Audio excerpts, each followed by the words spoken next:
Refraction का part 4 पढ़ाऊंगा।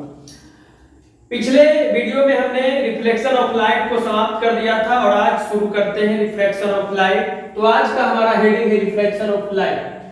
इसको जब डिफाइन करते हैं तो देखिए इस तरह से, change in path of a light rays at it passes from one transparent medium to another transparent medium is called reflection of light. थोड़ा सा पीछे चलते हैं और रिफ्लेक्शन ऑफ लाइट में हमने पढ़ा था कि इंसिडेंट रे किसी सोर्स ऑफ लाइट से आती है, सरफेस से टकराने के बाद फिर उसी मीडियम में वापस चली जाती है। यानी सिंपली बोले तो रिफ्लेक्शन ऑफ लाइट के लिए वन मीडियम की आवश्यकता होती है, जबकि रिफ्रैक्शन ऑफ लाइट के लिए मिनिमम दो मीडियम चाहिए। तो यहाँ इसी तरह से डिफाइन किया गया है कि जब लाइट जो हमारा है वन ट्रांसपेरेंट मीडियम से अनदर ट्रांसपेरेंट मीडियम में ट्रेवल करता है तो वो अपना पाथ चेंज कर देता है, यानी अपना रास्ता बदल लेता है। तो इस तरीके से ये हमारा रिफ्लेक्शन ऑफ लाइट का डिफिनेशन आप कर सकते हैं। तो इस तरीके से हमने इसको डिफाइन किया। उसके बाद इसके कुछ की पॉइंट है जो आपको याद रखना है। तो फर्स्ट की पॉइंट है कि when light travels from a rare medium to a denser one it bends towards the normal. यहाँ पे आप इस फिगर के माध्यम से समझ सकते हैं। ये हमारा इंसिडेंट रे आया और ये हमारा जो मीडियम है इसे रेयर मीडियम कहते हैं और ये मीडियम नीचे वाला डेंसर मीडियम हो गया। तो इंसिडेंट रे जो है जब रेयर मीडियम से डेंसर मीडियम में आती है तो वो क्या होता है, नॉर्मल, ये जो बीच में खींचा हुआ लाइन है ये नॉर्मल है, नॉर्मल की तरफ बेंड कर जाती है। यानी सिंपली देखिए क्या कहा गया है कि जब लाइट रेयर मीडियम से डेंसर मीडियम में ट्रेवल करती है तो नॉर्मल की तरफ बेंड कर जाती है।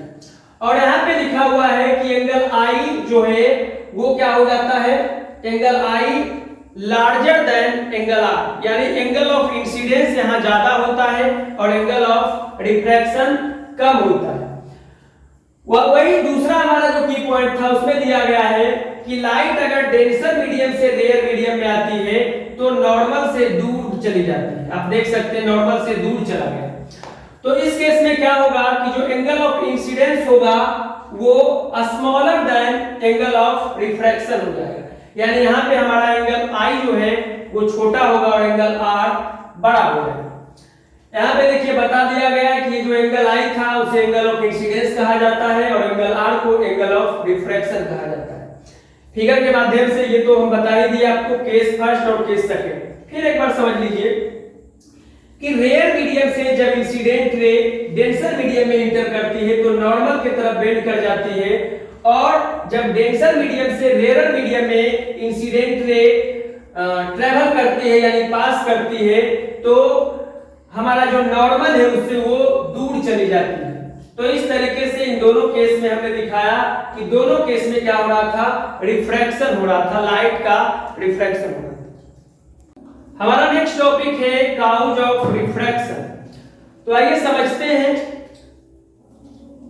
Speed of light is different in different medium, यानी स्पीड ऑफ लाइट जो होता है डिफरेंट मीडियम में डिफरेंट स्पीड ऑफ लाइट होता है। ऐसा रिफ्रैक्शन के कारण होता है। रेयर मीडियम में जो हमारा स्पीड ऑफ लाइट है वो मोर होता है, जबकि डेंसर मीडियम में जो स्पीड ऑफ लाइट होता है वो लेस हो जाता है। इसके बाद बोला गया कि so when light इंटर्स a denser medium, अगर लाइट डेंसर मीडियम में इंटर करता है तो स्पीड क्या हो जाएगा, लाइट का रिड्यूस हो जाएगा यानी कम जाएगा and it bends towards the normal, और जो लाइट होगा वो नॉर्मल की तरफ बेंड कर जाएगी। And when it enters rare medium, और अगर लाइट रेयर मीडियम में इंटर करती है तो उसका स्पीड इंक्रीज हो जाएगा और जो हमारा लाइट है वो नॉर्मल से दूर चला जाएगा। तो ये काउज ऑफ रिफ्रैक्शन था। इसके बाद नेक्स्ट टॉपिक हमारा है refraction through a rectangular slit. आप देख सकते हैं सबसे पहले हमने यहाँ पे एक रेक्टेंगुलर स्लैब लिया है। रेक्टेंगुलर स्लैब का नाम हमने रखा है ए बी सी और डी। इसके बाद हम क्या कर रहे हैं कि इंसिडेंट रे को इंटर करवाया जा रहा है ग्लास स्लैब में। यहाँ पे जो इंसिडेंट रे जिस मीडियम से ग्लास स्लैब में इंटर कर रही है वो हमारा एयर मीडियम है और एयर रेयर मीडियम होता है। और यहाँ पे क्या हो रहा है कि ग्लास स्लैब के अंदर हमारा लाइट रेज इंटर कर रहा है और ग्लास स्लैब हमारा डेंसर मीडियम, यानी इंसिडेंट रे जब डेंसर मीडियम में इंटर करेगा तो हम सबको पता है कि ये नॉर्मल की तरफ बेंड कर जाएगा। आप देख सकते हैं ये हमारा रिफ्रैक्टेड रेज है और इस पॉइंट तक पहुंचा। उसके बाद इसमें क्या होता है, ग्लास स्लैब के थ्रू जब हम रिफ्रैक्शन करवाते हैं तो यहाँ पे ट्वाइस यानी 2 बार रिफ्रैक्शन होता है। फर्स्ट केस में हमने देखा कि रेयर मीडियम से डेंसर मीडियम यानी ग्लास स्लैब के अंदर हमारा लाइट रेज इंटर किया, उसके बाद ग्लास स्लैब से एयर में इंटर करेगा। तो आप देख सकते हैं ग्लास स्लैब हमारा डेंसर मीडियम है और एयर हमारा रेयर मीडियम है, यानी डेंसर से रेयर में जब जाएगा तो हम जानते हैं कि ये नॉर्मल से दूर चला जाएगा। आप देख सकते हैं ये हमारा रिफ्रैक्टेड रेज है। लेकिन एक चीज हम सबको याद रखना है कि अगर किसी रेज का 2 बार रिफ्रैक्शन होता है तो उस रेज को इमर्जेंट रे बोला जाता है। यहाँ पे देखिए हमने डिनोट कर दिया इसे इमर्जेंट रे। और ये जो हमारा नॉर्मल और जो डबल रिफ्रैक्टेड रेज है उसके साथ जो एंगल बना है उसे एंगल ऑफ इमर्जेंस यानी ई से डिनोट किया जाता है, ये रहा। उसके बाद नेक्स्ट है कि ये हमारा ये जो इंसिडेंट रे आ रहा था इसी को हमने क्या किया, ग्लास स्लैब से इंटर करवाते हुए बाहर निकाल दिया। और ये जो हमारा इमर्जेंट रे है तो इमर्जेंट रे और इंसिडेंट रे ये जो इमर्जेंट रे और इंसिडेंट रे है एक दूसरे के पैरेलल, तो पैरेलल है और इन दोनों के बीच का जो डिस्टेंस है, जो परपेंडिकुलर डिस्टेंस है उसे हमने क्या बोला है, तो उसे लैटरल डिस्प्लेसमेंट बोला जाता है। इस तरीके से ग्लास स्लैब के थ्रू हमारा रिफ्रैक्शन होता है। आइए यहाँ पे कुछ दिया गया है, इसको समझाते हैं, इसको समझाने से और बेहतर समझ में आ जाएगा। When a light ray enters a glass slab, यानी जब हमारा लाइट रेज ग्लास स्लैब में इंटर करता है तो जो emergent ray is parallel to the incident ray. Emergent ray जो है ये वाला रेज, इमर्जेंट रे ये वाला रेज हमारा इमर्जेंट रे है और ये हमारा इंसिडेंट रे। तो इमर्जेंट रे इंसिडेंट रे के पैरेलल हो जाता है और आप देख सकते हैं कि it is shifted sideward slightly. ये धीरे-धीरे क्या हो रहा है, तो साइड ग्लास स्लैब के साइड में शिफ्ट कर रहा है। In this case refraction takes place twice. जब ग्लास स्लैब में कोई रेज इंटर करता है तो वहां पे 2 बार रिफ्रैक्शन होता है। एक तो रिफ्रैक्शन हो रहा है कि एयर से ग्लास स्लैब में रेज इंटर कर रहा है, तो एक रिफ्रैक्शन यहाँ पे देखने को मिला, और दूसरा ग्लास स्लैब से जब बाहर निकल रहा है यानी एयर मीडियम में जा रहा है तो वहां पे रिफ्रैक्शन हो रहा है। इसीलिए कह सकते हैं हम कि ग्लास स्लैब में डबल रिफ्रैक्शन होता है।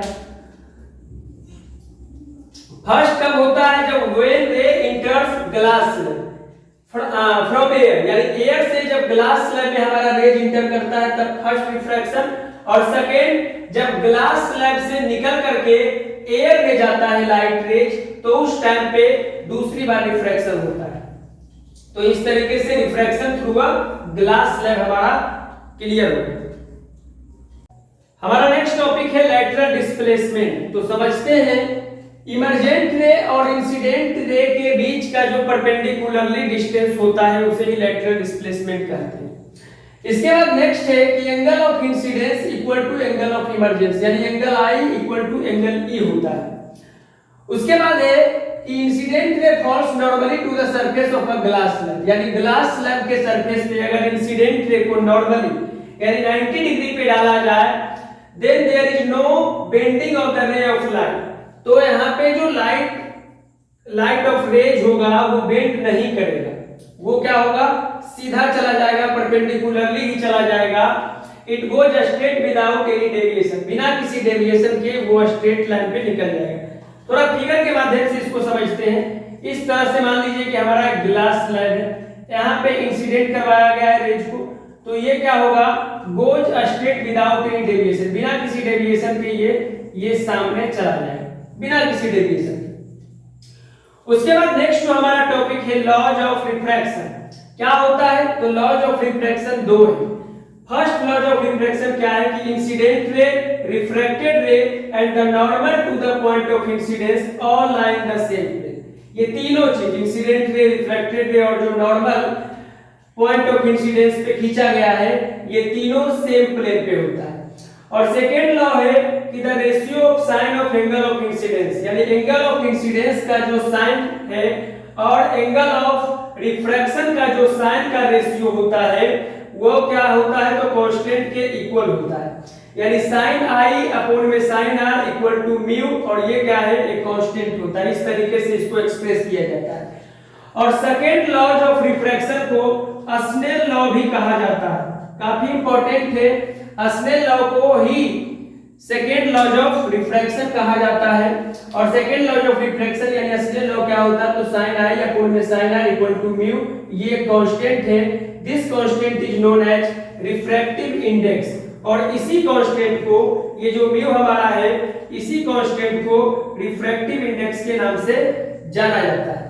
नेक्स्ट टॉपिक हमारा रिफ्रैक्टिव इंडेक्स ही है, उसके बारे में समझें। हमारा नेक्स्ट टॉपिक है रिफ्रैक्टिव इंडेक्स। तो रिफ्रैक्टिव इंडेक्स को समझने से पहले हम समझते हैं कि रिफ्रैक्शन ऑफ लाइट के लिए दो मीडियम की आवश्यकता होती है। फर्स्ट मीडियम से लाइट रेंज को इंटर करवाया जाता है सेकेंड मीडियम में। तो रिफ्रैक्टिव इंडेक्स यही है कि फर्स्ट मीडियम से अगर सेकेंड मीडियम में हमारे लाइट रेंज को इंसिडेंट करवाया जाता है तो वो अपना डायरेक्शन चेंज कर लेती है, और इसीलिए इसको एक्सप्रेस एक टर्म्स में किया जाता है जिसे रिफ्रैक्टिव इंडेक्स कहा जाता है।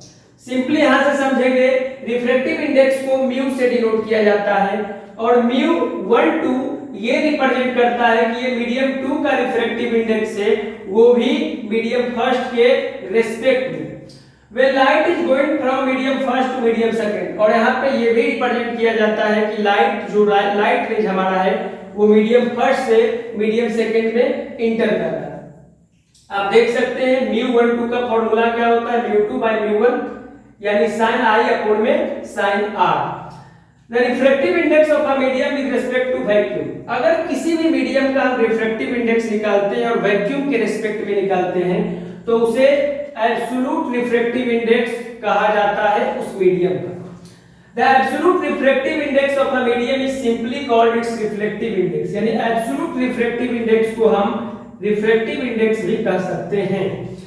उसके बाद हम यहाँ पे हमारे पास दो मीडियम का पेयर है, सॉरी एक पेयर ऑफ मीडियम है। फर्स्ट मीडियम ग्लास है और सेकेंड मीडियम वाटर है। तो हम क्या करते हैं कि ग्लास का जो बाद में होता है उसी का रिफ्रैक्टिव इंडेक्स निकलता है, तो ग्लास का रिफ्रैक्टिव इंडेक्स निकालते हैं विद रिस्पेक्ट टू वाटर। तो इसका फॉर्मूला हो जाता है कि ग्लास का refractive index with respect to air upon में वाटर का refractive index with respect to air. इस फॉर्मूला से हम सोल्व कर सकते हैं। नोट में क्या बताया गया है कि refractive index of air is minimum, air का रिफ्रैक्टिव इंडेक्स मिनिमम होता है और डायमंड का रिफ्रैक्टिव इंडेक्स मैक्सिमम होता है। हम ये डाटा भी आपको लिखा करके बताएंगे कि कितना किसका वैल्यू होता है, यानी एयर का रिफ्रैक्टिव इंडेक्स कितना होता है और डायमंड का रिफ्रैक्टिव इंडेक्स कितना होता है, ये भी काफी इंपॉर्टेंट है बोर्ड के व्यू से। हमारा नेक्स्ट टॉपिक है refractive index and speed of light. तो देखिए दोनों के बीच क्या रिलेशंस होते हैं। तो it sees the speed of light in air, यानी एयर में जो स्पीड ऑफ लाइट होता है उसे c से डिनोट करते हैं, और किसी अनदर मीडियम में जो स्पीड ऑफ लाइट होता है उसे स्मॉल v से डिनोट करते हैं। और इन दोनों के हेल्प से हम रिफ्रैक्टिव इंडेक्स निकाल सकते हैं किसी भी मीडियम का, क्योंकि फॉर्मूला होता है रिफ्रैक्टिव इंडेक्स बराबर speed of light in vacuum oblique air upon में speed of light in medium equal to c by v। हमें पता होता है c का वैल्यू हम सबको पता है 3 into 10 to the power 8 metre पर सेकेंड इसका वैल्यू होता है c का, और v speed of light in any medium है। तो hence for any two media, मान लीजिए कि हमारे पास दो मीडियम है, the refractive index of the second medium with respect to first medium. तो अगर हम क्या करते हैं कि यहाँ पे सेकेंड मीडियम का रिफ्रैक्टिव इंडेक्स निकालते हैं फर्स्ट मीडियम के रिस्पेक्ट में, तो वो किसके इक्वल होगा, तो दोनों मीडियम में जो हमारा लाइट का वेलोसिटी होगा उसके रेशियो के इक्वल हो जाएगा। आइए यहां से देखते हैं refractive index of glass with respect to air, यानी हम अभी ग्लास का रिफ्रैक्टिव इंडेक्स निकालेंगे वो भी एयर के रिस्पेक्ट में। तो यहाँ पे देखिए म्यू एजी, एजी का मतलब जी का मतलब है कि ग्लास का यहाँ पे रिफ्रैक्टिव इंडेक्स निकाला जा रहा है, वो भी एयर के रिस्पेक्ट में निकाला जा रहा है। तो इसका फॉर्मूला हो जाएगा velocity of light in air upon में velocity of light in glass. ऊपर यही बोला गया था कि दोनों मीडियम में जो स्पीड ऑफ लाइट का वेलोसिटी होगा उसके रेशियो के इक्वल हमारा रिफ्रैक्टिव इंडेक्स हो जाएगा। तो velocity of light in air को c से डिनोट किया जाता है और velocity of light in glass को vg से रिप्रेजेंट कर दिया जाता है। नेक्स्ट है कि refractive index of water with respect to air, यानी वाटर का रिफ्रैक्टिव इंडेक्स निकालते हैं वो भी एयर के रिस्पेक्ट में। तो सेम फार्मूला होगा, यहाँ पे देखिए म्यू ए डब्ल्यू, यानी वाटर का रिफ्रैक्टिव इंडेक्स निकाला जा रहा है वो भी एयर के रिस्पेक्ट में। तो इसका फार्मूला हो जाता है velocity of light in air upon में velocity of light in water, यानी c अपॉन vw। इसको अब इक्वेशन सेकंड मान लेते हैं और ऊपर वाले को इक्वेशन फर्स्ट मान लेते हैं। अब हम क्या करेंगे कि इक्वेशन सेकंड और इक्वेशन फर्स्ट को आपस में डिवाइड कर देंगे। तो देखिए यहाँ पे हम इक्वेशन सेकंड को इक्वेशन फर्स्ट से डिवाइड करते हैं, इक्वेशन सेकंड को इक्वेशन फर्स्ट से डिवाइड करेंगे। तो यहाँ पे हम देख सकते हैं इक्वेशन सेकंड हमारा ये था, यानी म्यू ए डब्ल्यू और इक्वेशन फर्स्ट म्यू ए जी था। इधर आरएचएस में क्या था, तो यहाँ पे देख सकते हैं इस साइड था c अपॉन वी डब्ल्यू और पूरे में डिवाइड का साइन लगा देंगे c अपॉन में वी जी। आप ध्यान से देख सकते हैं c बाय वी डब्ल्यू और डिवाइड का साइन है इसीलिए ये ऊपर चला जाएगा v g by c, c cut गया तो हमारा बचा वी जी अपॉन में वी डब्ल्यू। वी जी क्या है, तो speed of light in glass और Vw क्या है, तो speed of light in water. और इस तरीके से हमारा रिफ्रैक्टिव इंडेक्स निकल गया वाटर का विद रिस्पेक्ट टू ग्लास। तो इस तरीके से हम सोल्व करते हैं। कुछ इंपॉर्टेंट मीडियम का रिफ्रैक्टिव इंडेक्स समझते हैं। सबसे पहले एयर का रिफ्रैक्टिव इंडेक्स 1.0003 होता है जो कि 1 के इक्वल होता है। उसके बाद वाटर का रिफ्रैक्टिव इंडेक्स 1.33 होता है और डायमंड का रिफ्रैक्टिव इंडेक्स 2.42 होता है। हमने आपको बताया था कि एयर का रिफ्रैक्टिव इंडेक्स मिनिमम होता है और डायमंड का रिफ्रैक्टिव इंडेक्स मैक्सिमम होता है। आइए रिफ्रैक्टिव इंडेक्स पे बेस्ड एक न्यूमेरिकल सॉल्व करते हैं। तो सबसे पहले क्वेश्चन पढ़ लेते हैं। क्वेश्चन बोल रहा है कि light enters from air to diamond, यानी लाइट एयर से डायमंड में इंटर करता है और डायमंड का रिफ्रैक्टिव इंडेक्स 2.42 है। What is the speed of light in diamond, तो हमसे पूछा जा रहा है कि डायमंड में स्पीड ऑफ लाइट कितना होगा, जबकि यहाँ पे गिवन है speed of light in air, air में स्पीड ऑफ लाइट दे दिया गया 3 × 10⁸ मीटर पर सेकंड। तो आइए इसको सोल्व करते हैं। सबसे पहले सॉल्यूशन लिखेंगे और हमारे पास जो भी गिवन पॉइंट है यानी गिवन दैट, तो गिवन दैट क्या है, हमारे पास रिफ्रैक्टिव इंडेक्स डायमंड का पता है वो भी एयर के रिस्पेक्ट में 2.42 और उसके बाद हमें स्पीड ऑफ लाइट भी पता है 3 × 10⁸ मीटर पर सेकेंड। और अकॉर्डिंग टू फॉर्मूला क्या होता है, अकॉर्डिंग टू फॉर्मूला अगर हम रिफ्रैक्टिव इंडेक्स निकालते हैं डायमंड का एयर के रिस्पेक्ट में, तो यहाँ पे फॉर्मूला होता है speed of light in air upon में speed of light in diamond. Speed of light in air को c से डिनोट किया जाता है और speed of light in diamond को vd से डिनोट किया जाता है। तो हमारे पास एक फॉर्मूला डायमंड का रिफ्रैक्टिव इंडेक्स को भी एयर के रिस्पेक्ट में c अपॉन vd आ गया। तो हमारा डायमंड का रिफ्रैक्टिव इंडेक्स एयर के रिस्पेक्ट में दिया गया है 2.42 और हमारे पास c भी दिया गया है 3 × 10⁸ मीटर पर सेकेंड और हमें फाइंड आउट करना है vd, यानी डायमंड का स्पीड निकालना, डायमंड में स्पीड ऑफ लाइट निकालना है। तो आप देख सकते हैं कॉरस्पॉन्डिंग से ये वाला जो vd है इधर चला जाएगा और इधर 3 × 10⁸ मीटर पर सेकेंड और ये 2.42 कॉरस्पॉन्डिंग से नीचे चलाएगा 2.42 इस तरह से आ गया। आइए इसको आगे सोल्व करते हैं। vd बराबर 300 × 10⁶ मीटर पर सेकेंड अपॉन में 2.42 लिख सकते हैं। हालांकि इस तरह से नहीं, तो थोड़ा इसमें अपडेट कर देते हैं कि 3 इंटू 10⁸ मीटर पर सेकेंड अपॉन में 2.42, ये वाला डेसिमल हटा तो इसके जगह पे 1 और 2 डिजिट है तो 2 जीरो आ गए। अब आइए इसको सोल्व करते हैं। Vd बराबर 300 इंटू 10⁸ मीटर पर सेकेंड अपॉन में 242, यानी जब तो Vd बराबर यहां से जब इसको सोल्व करेंगे तो 1.24 इंटू 10⁸ मीटर पर सेकेंड आता है। यानी सिंपली हम कह सकते हैं कि speed of light in diamond 1.24 into 10⁸ metre पर सेकेंड होता है। इसी के साथ हमारा पार्ट 4 समाप्त होता है और हम आपसे पार्ट 5 के साथ मिलेंगे।